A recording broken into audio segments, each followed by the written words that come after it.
Factorio, a limitless building ground for people with way too much time on their hands. Wait, there is a limit? What is this? So, apparently the world is an infinite 2 million meters wide, which is not very infinite. I wonder, would it be possible to ride a train all the way around the world? There's only one way to find out. No, just kidding. To build rail all the way around the world would take an eternity. The fastest vehicles only go around 100 to 150 kilometers an hour, which would still take over 50 hours, and that doesn't include avoiding any obstacles. So instead of spending the next 2 days tirelessly clicking into oblivion, I've spent the last week creating a mod for it. This mod will allow us to create a loop programmatically by specifying the width, height, and origin. Let's start with just placing a modestly sized loop. Executing this command will place a 30 by 30 loop at the origin of the map.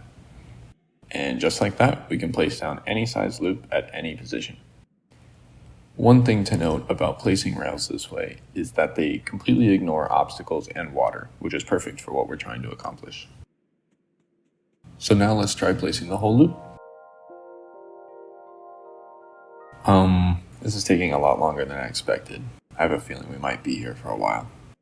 Obviously, there's an issue with the way we're placing all the rail. Let's gather some data. Here we have a graph showing the length of the rail we are placing versus the time it takes in seconds. I recorded data for lengths of up to 50,000. Here are their execution times. If we fit a curve to these points, we get this equation, which is nearly cubic, which doesn't look very hopeful. Let's put this into perspective. The distance around the world is 8 million meters, which equates to around 4 million individual rails since each rail segment is 2 meters long. If we extrapolate this curve to 4 million rails, we reach a little over 140 million seconds, which is nearly 4.5 years. While I would love to flex a Steam account with 40,000 hours in Factorio, I think we need to dig a little deeper into why this is taking so long. What I have set up here are sections of rail of increasing length. They range from 100,000 up to nearly 1 million, which stretches all the way to the other edge of the map. I also have a row of lamps that turn on and off every tick to better demonstrate the issue here. So what I'm going to do is add some segments of rail to each of these rows, and I want you to pay attention to the delay in relation to the length of the rail.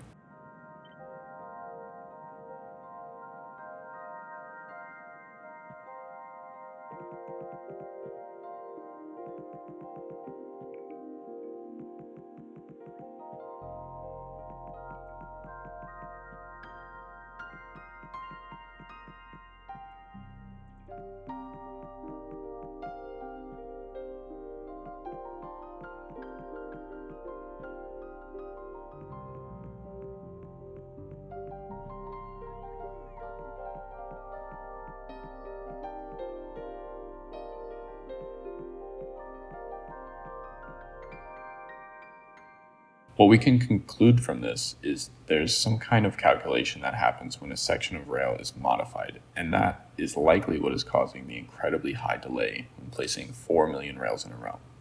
Now with this information, we can come up with a better strategy.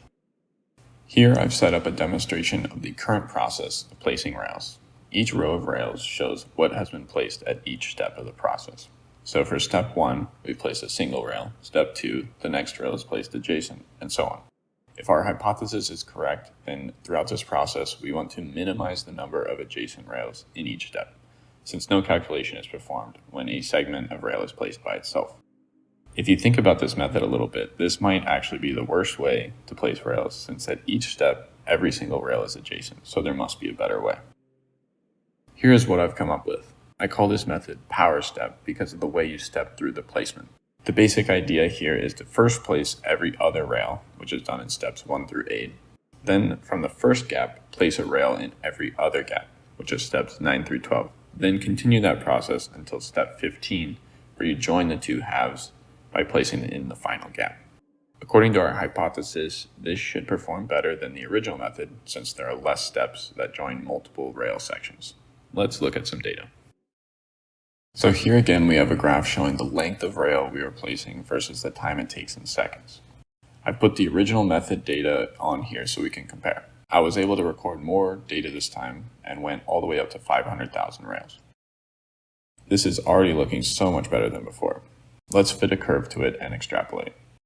The best curve I was able to fit this data was linear, which is amazing. If we estimate the execution time at 4 million rails, it comes out to a little more than a minute, which is a little bit faster than 4 years. I've created a brand new world with no existing rail on it. Let's try this again. Oh my, we may still have an issue. I'll let this keep running and see what happens.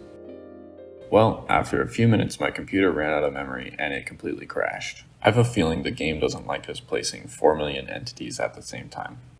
To attempt to fix this, I've changed the command to accept an additional parameter that will allow you to specify which part of the loop to create.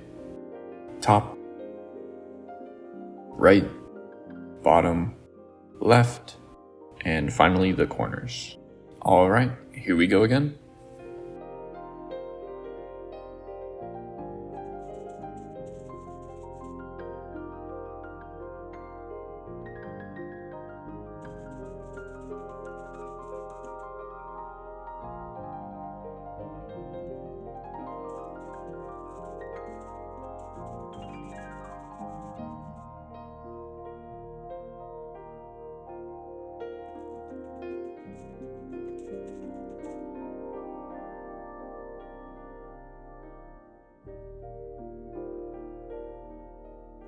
Now let's talk about fuel. A single locomotive travels at a little under 300 kilometers an hour, and the full loop is about 8 million meters, which means this journey will still take around 26.5 hours to complete. While it would be possible to manually feed fuel from my inventory, I don't want to have to babysit it. So we need to figure out how far the train can go with a full tank. Here I'm setting up a loop that is approximately 10,000 meters long. We're going to put a single nuclear fuel in and see how far it can go. I've set up a little counter to keep track of how many loops the locomotive completes. It will briefly stop after each loop, but that should be negligible for our calculations. Wherever it runs out of fuel, we can then estimate how far it can travel on a single nuclear fuel.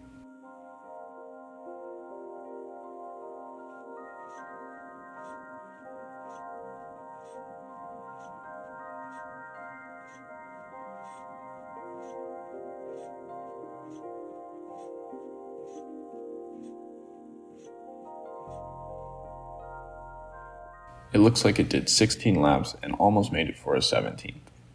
Let's estimate it can go around 167 kilometers on a single fuel, and since it can hold 3 at a time, it can go roughly 500,000 meters with a full fuel. Now to get fuel into the train, I've designed this simple refueling station that will quickly refuel the train with as little downtime as possible. There's a 1-second delay at each station to not leave the inserters hanging. Each chest is full of nuclear fuel, so we can do multiple laps if we want it. Since one of these is only needed every 500,000 meters, we only need 4 for each side of the world, so I will place them manually.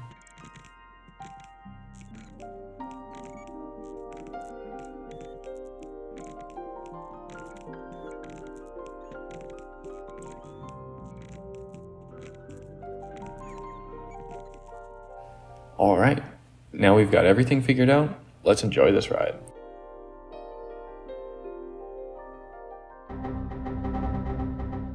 Well, after many failed attempts, I'm going to have to call this a failure. I've tried on my computer, my friend's recently built PC, I even tried setting up a VM in the cloud that was very overspec'd, and yet they all ended in the same memory allocation errors. I believe this is happening because as the player travels around, new chunks of the world are constantly being generated, which requires more RAM. The player generates chunks in a radius of about 3 chunks, which means it will generate around 750,000 chunks going around the world. Interestingly enough, that number of chunks is not an issue when generated in a giant square in the center of the map, but it becomes a huge issue when generated around the edge for some reason. And I know you might be thinking, why not just delete the chunks as you go? Well, I tried that and it still runs into the same memory allocation error. It also takes an enormous amount of time to delete chunks with so many generated chunks.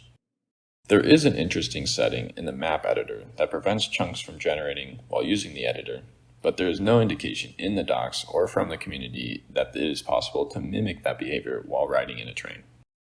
I think our best hope to get this to work is that map editor setting becoming accessible while not in the map editor. I can see some use cases for it, especially for extremely large saves, but we'll see if that support will be added. I think I've thought of every possible way around this, but please let me know in the comments if you have an alternative solution. Now that my rant is over, I won't leave you hanging. While I wasn't able to make the default map size work, I could with a map a quarter of the size. The process was exactly the same, just on a map that's only 1 million meters by 1 million meters.